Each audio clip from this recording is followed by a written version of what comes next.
Hi everyone, welcome back to you my YouTube channel. Guys, ये ना railway से vacancy निकली है। आप देख सकते हैं मिनिस्ट्री ऑफ रेलवे, यहाँ से वैकेंसी निकली है और वैकेंसी काफ़ी अच्छी है, वैकेंसी दी हुई है। सबसे पहले हम बात करते हैं कि इसकी जो ऑनलाइन एप्लीकेशन स्टार्ट है वो 15 अप्रैल से स्टार्ट हो चुके हैं। और लास्ट डेट की बात करते हैं तो 14 मई इसकी लास्ट डेट रहने वाली है। 1 महीना आपको फॉर्म फिल करने के लिए इसमें मिला हुआ है। आप फॉर्म आपका ऑनलाइन मोड में ही आपका फॉर्म जो है सबमिट किया जाएगा। ऑफलाइन मोड में या बाय हैंड वगैरह जो है इसमें नहीं आपका फॉर्म फिल किया जाएगा। वैकेंसी पोस्ट की बात करते हैं तो एसआई की पोस्ट है ये, सब इंस्पेक्टर की। और सैलरी भी आप देख सकते हैं। इनिशियल अगर पे की बात करें तो 35,400 इन्होंने इनिशियल पे दी हुई है। यहाँ एज दी हुई है इन्होंने, यानी 1/7/2024 तक जो है 20 से 28 साल के बीच में आपकी एज होनी चाहिए। टोटल वैकेंसी इसमें दी हुई है 452, इसमें टोटल वैकेंसी है। और इसमें ये कोविड में जैसे 2-3 साल कोविड में जो बच्चों का वो एज निकल गई थी ना, तो उसमें 3 ईयर का इसमें इन्होंने क्या किया है, एज रिलैक्सेशन वगैरह दी है। अगर आपका जैसे कोविड अंडर कोविड जो हुआ था। अब यहाँ इम्पोर्टेंट इंस्ट्रक्शंस दी हैं। इसमें क्या होता है कि जब आप कोई भी फॉर्म वगैरह फिल करते हैं, ये सभी में दिया होता है, सेम ही होता है जितने भी आप फॉर्म फिल करते हैं। आपको किसी में भी देख लेना, डिस्कशन वगैरह जो होता है, इसमें दिया होता है कि आपको ऑनलाइन फॉर्म फिल करने से पहले केयरफुली आपको ये सब कुछ रीड करना होता है। इसमें क्या होता है कि आपके जैसे आप फॉर्म फिल करते हैं तो उसमें आपको जो आपकी क्वालिफ़िकेशन वगैरह है, वो आपको बिल्कुल मतलब अच्छे से उसमें फिल करनी है। जो भी इन्होंने जो एजुकेशन वगैरह जो उन्होंने इसमें माँगी हुई है, वो सब इसमें अच्छे से फिल करनी है। फिर इसमें आपको दिया हुआ है कि इसको ऑनलाइन मोड में आपको क्या करना है, फॉर्म फिल करना है। एलिजिबिलिटी जो भी इन्होंने इसके अंदर सर्टिफ़िकेट है, डॉक्यूमेंट्स हैं, का क्वालिफ़िकेशन, ऐज, कास्ट, कैटेगरी वगैरह जो भी इन्होंने इन्होंने मतलब एलिजिबिलिटी इन्होंने माँगी है, वो अच्छे से इसमें फिर फुलफ़िल करनी है। जैसे ऐज, कास्ट कैटेगरी के जो सर्टिफ़िकेट होते हैं, वो भी आपके पास जो है अच्छे से होना चाहिए। एससी-बीसी का जो भी आपका उसमें जो बेनिफिट्स वगैरह मिलते हैं, उसके भी आपके पास सर्टिफ़िकेट वगैरह होने चाहिए। मेडिकल फ़िटनेस का इसमें इन्होंने दिया हुआ है कि इसमें मेडिकल फ़िटनेस वगैरह के लिए आपको जो भी मेजरमेंट आपका इसमें रिक्वायरमेंट होती है, वो पोस्ट वाइज़, तो उसमें आपको वो जो है अच्छे से इसमें आपको फ़िल करनी है। ऐज इन्होंने मेंशन की हुई है वहाँ पे, 20 से 28 साल जो है इसमें ऐज रहने वाली है। ये पैरा दिया हुआ है इन्होंने, जैसे 5.1 इस तरह से करके, तो उसमें अच्छे से इन्होंने आपका पूरा मतलब ये पूरा आपको जो है अच्छे से रीड करना है। आपको टेंशन ना कि मानिए इसको, जो इसको मैं अपने टेलीग्राम चैनल पे डाल दूँगी इस पीडीएफ को, आप वहाँ से अच्छे से इसको देख सकते हैं। इसका लिंक इस वीडियो के डिस्क्रिप्शन में मिल जाएगा, तो आप इसको अच्छे से रीड कर सकते हैं। कुछ ना समझ में आए तो आप मुझे कमेंट बॉक्स में पूछ सकते हैं। और इसके अंदर जब आप ऑनलाइन एप्लीकेशन करते हैं ना, तो उसमें एक अकाउंट आपको क्या करना है, अकाउंट क्रिएट करना पड़ेगा। अगर आपने ऑलरेडी पहले से ही, अगर 2024 में अगर आपने पहले से ही जब नोटिफ़िकेशन वगैरह आता है ना, तो उस टाइम पे अगर आपने अकाउंट क्रिएट कर चुके हैं, तो आप उसमें मतलब एज़ इट इज़ उसी पे जाके अप्लाई कर सकते हैं। अदरवाइज़ अगर आपने बहुत पहले से अकाउंट क्रिएट किया हुआ है, तो आपको दोबारा से अकाउंट जो है इसमें क्रिएट करना पड़ेगा। उसके बाद आपको जो है पूरी की पूरी डिटेल आपको डालनी पड़ेगी। और जो क्रिएट अकाउंट होगा उसमें आपका मोबाइल नंबर, आईडी नंबर वगैरह जो है ये आपको उसमें जो है मेंशन करनी होगी। और इसमें ये क्रिएट अकाउंट के लिए दिया हुआ ईमेल आईडी, मोबाइल नंबर, इसमें जो है डिटेल आपको पूरी फिल करनी होगी। ये इन्होंने दिया है 15 मई से जो है 24 मई तक के बीच में आपको जो जितनी भी ये अ, इसमें चेंज नहीं कर सकते, इस तरह से आप इसको दिया हुआ है। ठीक है, तो ये आपका जैसे स्टेज ऑफ एग्ज़ाम दिया, सीबीटी बेस्ड एग्ज़ाम इसमें रहने वाला है, ठीक है? आपका ऑनलाइन जो है एग्ज़ाम रहने वाला है। फिर उसके बाद एग्ज़ाम के बाद आपका जो है फिज़िकल एफिशिएंसी टेस्ट होगा इसमें, फिर पीएमटी होगा, ठीक है? फिर डीबी होगा। तो ये सारा प्रोसेस इन्होंने दिया हुआ है कि इसके बाद आपका क्या-क्या जो है प्रोसेस कैसे-कैसे आपका रहने वाला है। फिर इसमें जैसे male, female ex serviceman, additional जो कैंडिडेट होते हैं उनका मतलब जैसे 10 टाइम्स क्या वो दिया हुआ है इन्होंने, पीएमटी और पीएटी जो होता है। फिर इसमें सबसे आपको जो आपको पता होना चाहिए, नेगेटिव मार्किंग रहने वाली है, 1/3 मार्क जो है एवरी को रॉन्ग क्वेश्चन के आपके डिडक्ट होने वाले हैं। ये आपको स्पेशली आपको ध्यान रखना है कि इसमें नेगेटिव मार्किंग जो है इसमें रहने वाली है। ठीक है? तो ये आपके पूरा इसमें आप रीड कर लेना।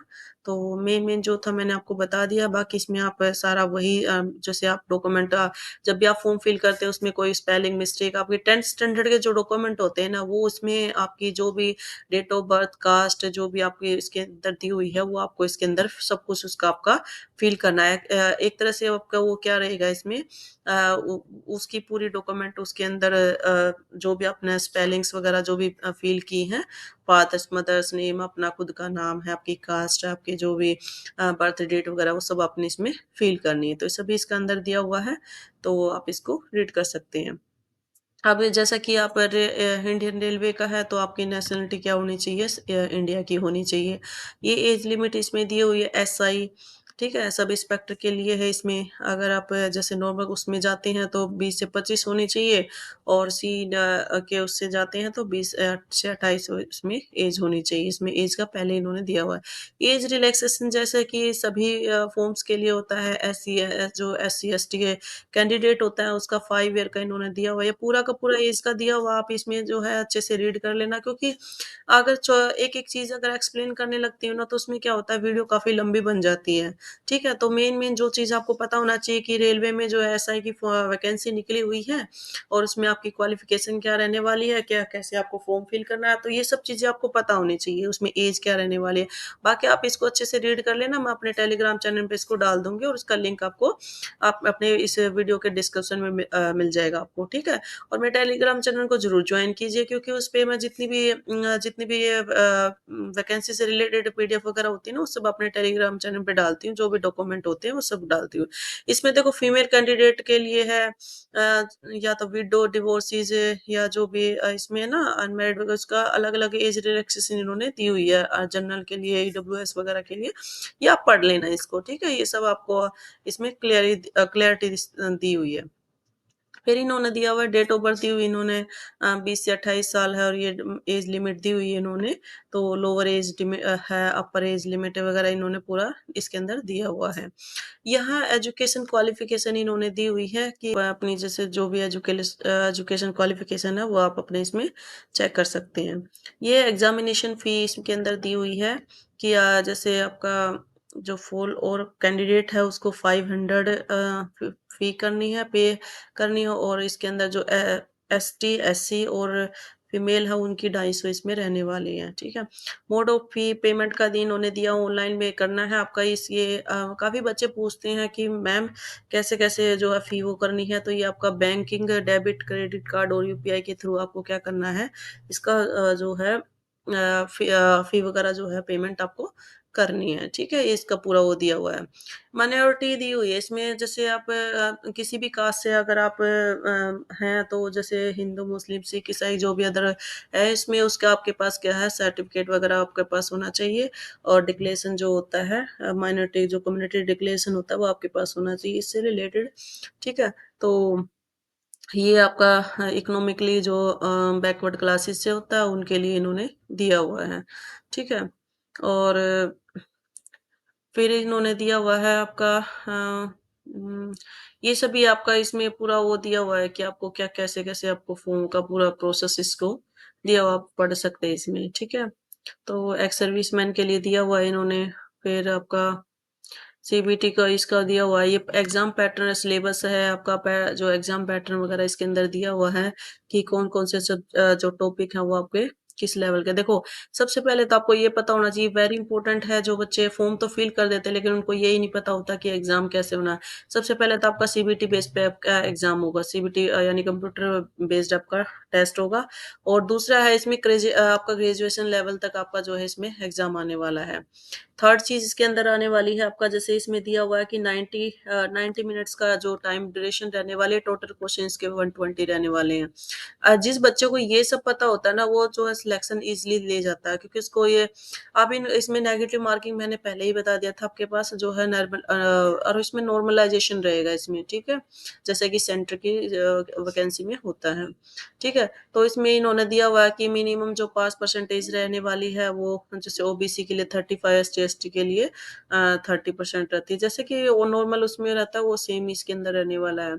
फिर इसमें देखो अरिथमेटिक आएगा इसमें, यानी जो न्यूमेरिकल आता है आपका वो 35 मार्क्स का आएगा। इसमें ये सिलेबस दिया हुआ नंबर सिस्टम है, होल नंबर है, decimal, fractions, relationship between numbers and fundamental arithmetical operation, percentage, ratio.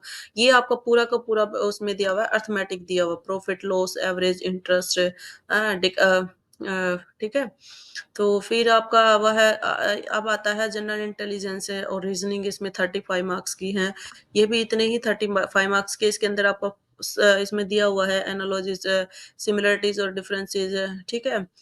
इसमें आपके पूरा का पूरा रीजनिंग आएगा इसमें, ठीक है। प्रॉब्लम सॉल्विंग वगैरह इसके अंदर दिया हुआ, एनालिसिस, जजमेंट वगैरह है, डिसीजन मेकिंग मेकिंग वगैरह है, ठीक है। Visual memory.